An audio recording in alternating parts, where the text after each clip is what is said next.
Is there anything that's worth more than peace and love on the planet Earth? Well, come on and sing it with me.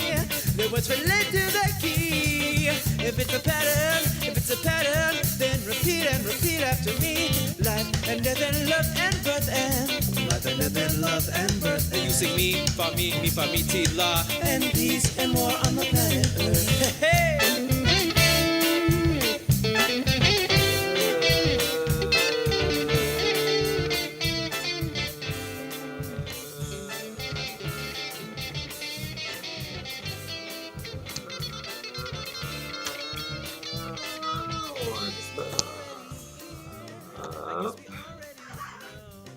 It's Thursday. It is a new day, a new week, and a new quarantine stream. Hello and welcome to all you amazing, fantastic, and genuine individuals.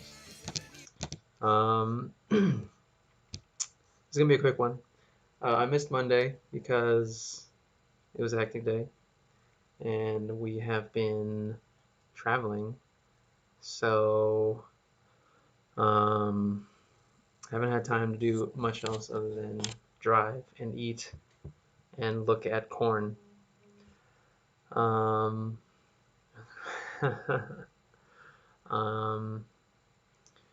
this is just a quick check-in because I said I would try to stream.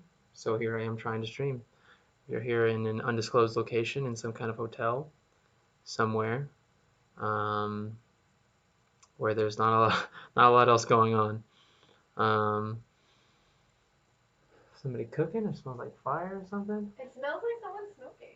It smells like, no, it smells like it doesn't smell like smoke. It doesn't smell like tobacco smoke, but it definitely smells like something's happening. Something is happening. Hopefully we're not on fire. Hopefully, yeah, right.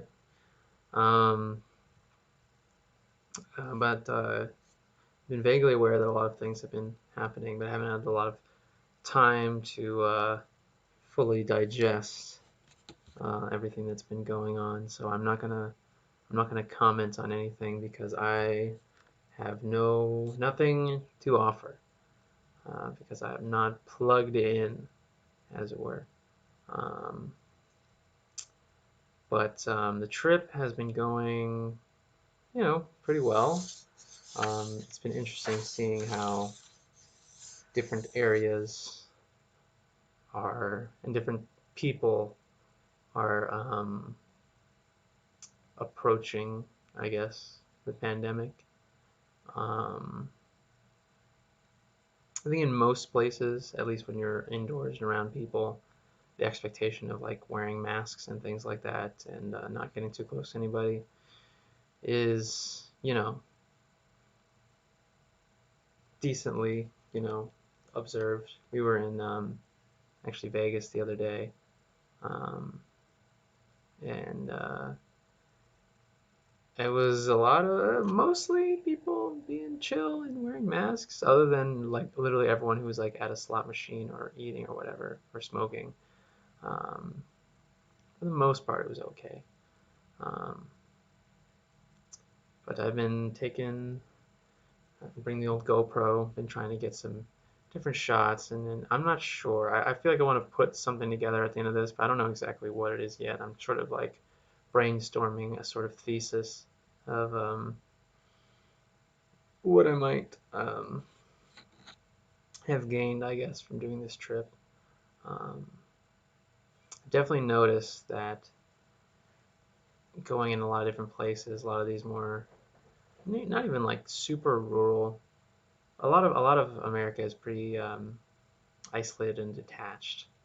Living in California, everything is like, it might take like a few hours to go like 20 miles, but the entire time, there's always, this city or that city. They got a mall, they got a, whatever. There's a lot of America where there's like, 50 miles between anything else. Your little town and something else. And a lot of these places you go through, you pass by trucks. You see a lot of Trump signs, and think it's interesting. Talking about the election dynamic, if I had to, sort of spitball. I mean, I think for the most part, the enthusiasm for Joe Biden is was never, and I don't think is ever going to be much more than the energy that people have in opposition to Trump. Because you don't see a lot of people who are like, yes, Joe Biden, oh my goodness, I can't wait. I've been waiting for this all my fucking life to vote for Joe Biden. That I don't really see that energy, and in the passing of Ruth Bader Ginsburg uh, the other day, there's been this increased fervor from liberals and Democratic faithfuls. The go out and vote. I mean, the go vote thing is like, at least every 4 years. It's not like it's something entirely new every time that there's some big campaign where people say, hey, you better vote or else or whatever, or the importance of voting. Um, but it is interesting. You know, most polling says that Biden has a slim enough lead in terms of the polling. But again, for 2016, if we went with the polls, then uh, we would have gotten a very different outcome. So there's nothing really to bank on in that situation. But it is interesting, because Trump has had a fairly steady base of support throughout his entire term. Um, waning more, especially right now. But I still think, there is a certain, I mean, maybe it's the part of politics in which most of it is just like a sort of culture war for people. Um,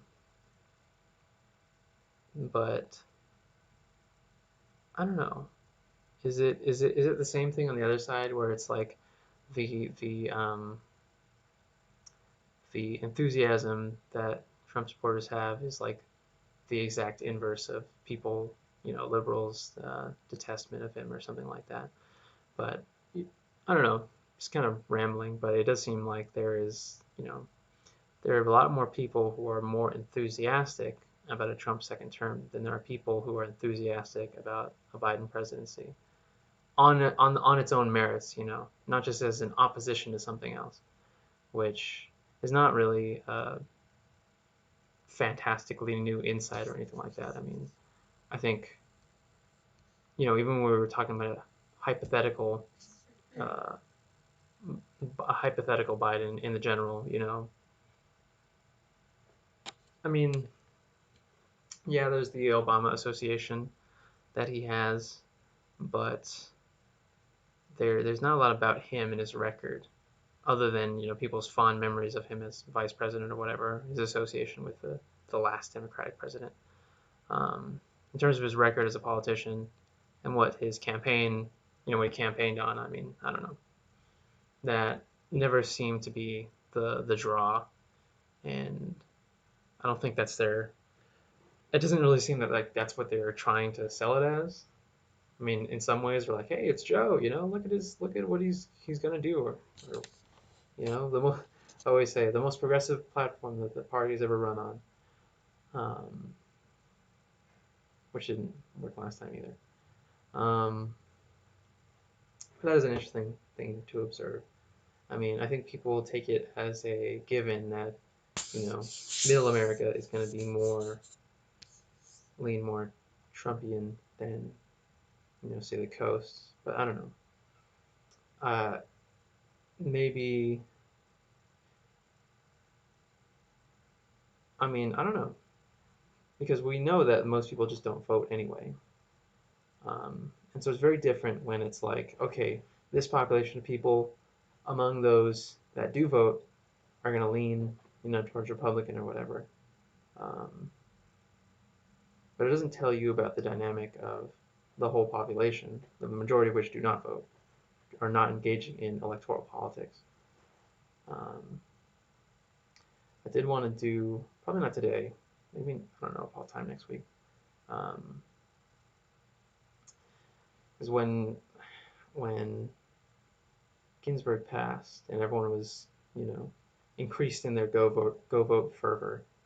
I think I was just thinking about, um, and I think I've mentioned this before about it's kind of a losing battle if all you're focused on is, you know, the election cycle and what you can gain from voting. It's certainly a front that has, you know, that can have tangible effect on people's lives. Um, but you know, if you're looking at the totality of society's level of democracy, I guess the level of autonomy and engagement each individual in that society has within that context. And like, if we're only focusing on elections, which, like, you know, how much of your vote actually counts in the actual system, like, it's not one person, one vote, and then the person with the most votes wins or whatever. And it's not like there aren't, you know, any number of obstacles to voting in general, including obviously a pandemic, although we've had pretty high turnout this year uh, in a lot of the primaries. Um, but you know, if if the only choice you get to make in your life is to be, you know, one in a million in an election, and that's the only level of engagement that you get to have in terms of like the way your society is structured and the way like the resources that are amassed in your society get utilized. Um, we are not if that is our one fight, we're not fighting for a more democratic society, small d democratic. Um, and I mean, this is not like, again, this is not a brand new concept, and it's not something that I haven't talked about, but it's just something that I thought about again. I thought about more in that way in the past few days. And I don't know if that's exactly what I'm gonna keep in mind as I, you know, take a look at you know, different parts of this country and um, you know, what little I can glean from, you know, these communities by just driving through or stopping at a gas station or something like that. Um, I don't think I can get too much, but it gives a better idea. I think, you know, it's interesting because in these isolated parts of the country, you know, the world is that town, and it can be broadened by like TV and internet and stuff like that. But obviously, we understand that there are these very tight bubbles that you can put yourself in, even in these like further reaching mediums like, you know, TV and internet. But the same is true for, you know, people in enlightened uh, metropolitan suburban areas. You know, there are plenty of people from around where I'm from who feel and act and think they are very enlightened, especially in comparison to people in, you know, middle America. Um, and you know, you could be constantly reading news and what have you, but it's very different to understand something as like something you read about, something you hear about, something you see on TV, versus like what is your actual lived experience day to day. And you know, both of those things can shape you, but there is no denying that what you actually experience in your life has a huge effect on, you know, the actions that you take, um, and think whatever motivates you. So um, politically, in terms of elections, you know, it's hard to say how much that means because politics for most people, in terms of, you know, electoral politics, is mostly just, you know, a bunch of cultural, performative not performative, but just like, you know, it's a personality thing. It's not really about substantive policy, which you could say is because people are dumb or whatever, which a lot of people will um, are will declare that very confidently, and I can't I'm not going to say that that's not entirely true, but also in our electoral process, how much of what is promised or how much of what is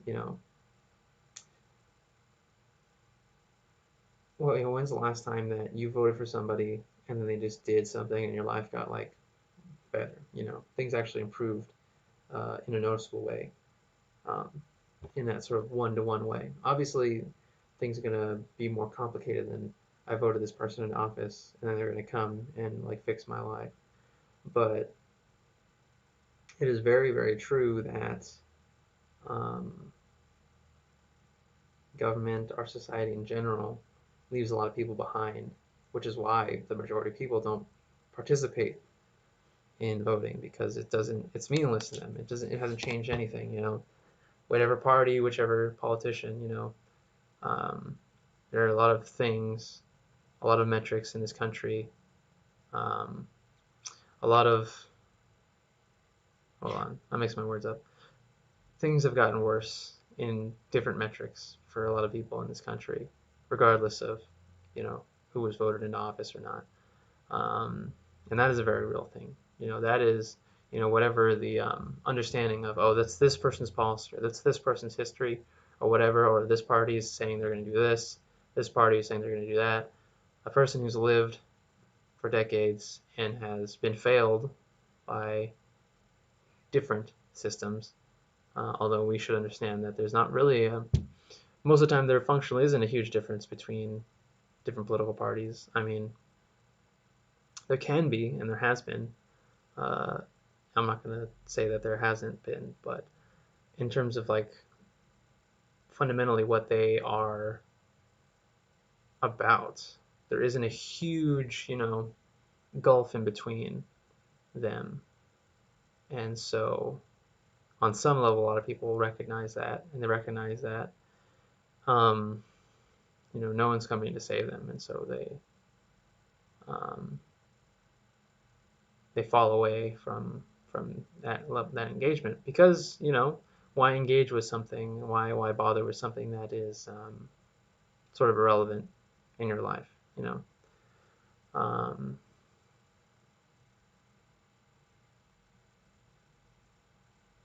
yeah. 'Cause, I mean, you have to. I don't know. You really have to keep that kind of thing in mind. If you have a certain view of other people. I mean, again, even just passing through different parts of this country, you just see deindustrialized, dilapidated um, towns, um, big factories and train yards that, who knows how long they've been operational. Um, you have to wonder, like, what is it that these people gain in this process? I mean, we want to have an empathy for different groups. So, you know, just because I'm not particularly affected by legislation that um, would help or hinder like trans people, for example, it doesn't mean I'm not going to be attentive to those kinds of things. Um, but if we're looking at a long-term struggle and bringing in as many people as possible in order to have that consensus and not consensus, but sort of I guess the mandate for social change and reinvesting, taking the structures as they are and reconfiguring them and reinvesting our resources into, you know, different vulnerable groups that we've talked about, people are talking about. Um,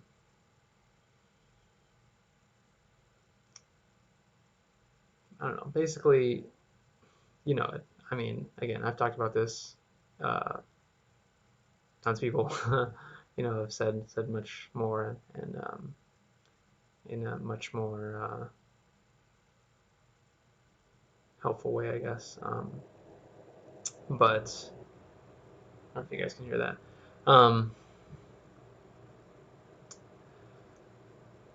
I don't know. I guess I'm just saying that the election is, for me, it's kind of sad. It's not something that is like, it's not an existential battle. There are consequences, but there's something sad about it. Um, I wish we would focus more on, pushing, say, the Democrats, pushing them to do things that they have said was impossible. They said, Democratic Party and the Democratic base are two very different things. And there is a cultural difference between the Democrats and the Republicans, both the party and the base. There's differences to the way that they operate and the way they do things. And I wish we would move beyond, go vote or else or whatever. And, have some, I don't know, dignity or hope or something that we can actually steer the party in the direction that is actually desired by the base. I mean, the party, they operate as if their base is way more conservative than it actually is. But, you know, it isn't. Um, and voting blindly is not really going to solve these issues. Yes, the Supreme Court is very powerful, um, but there's a lot of different ways to look at it if you're looking at it strategically. And falling behind the party line in the long term, I mean, even so far, it has not done much for us. But in the long term, it's only going to get worse, really. Certain things will probably get better. Certain social freedoms, I guess, might get better, maybe. Um, but there are problems that persist, regardless of which party's in power, for a reason. I mean, yes, things don't happen overnight, but their goals are not that different, the two parties. So, I don't know. I I guess I would have to look to people who are, on the ground and making these demands and making these demands of their, elected representatives.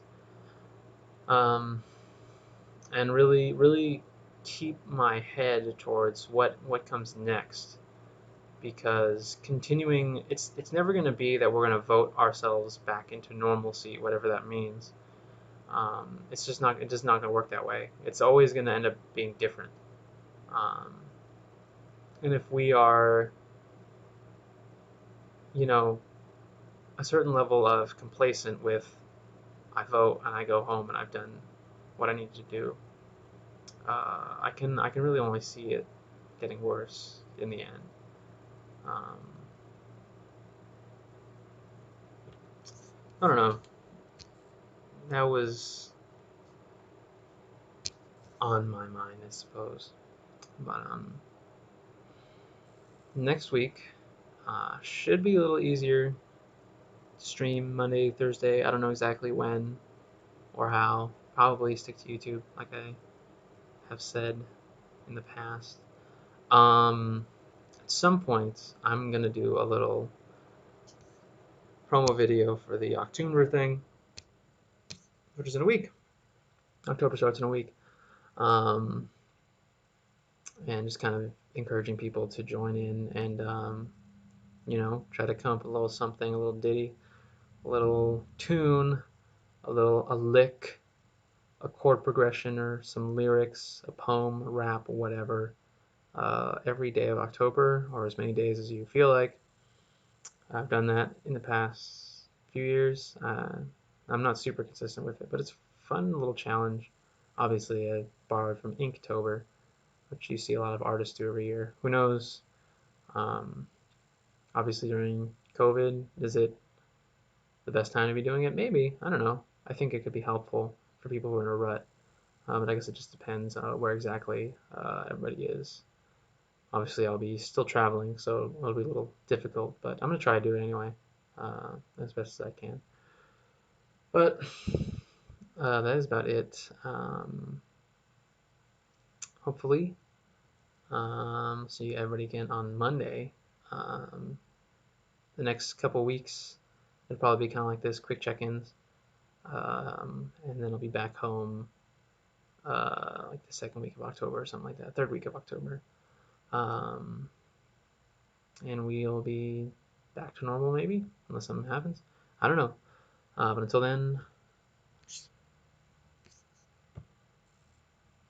enjoy life. Do what you need to do. I'll see you next time.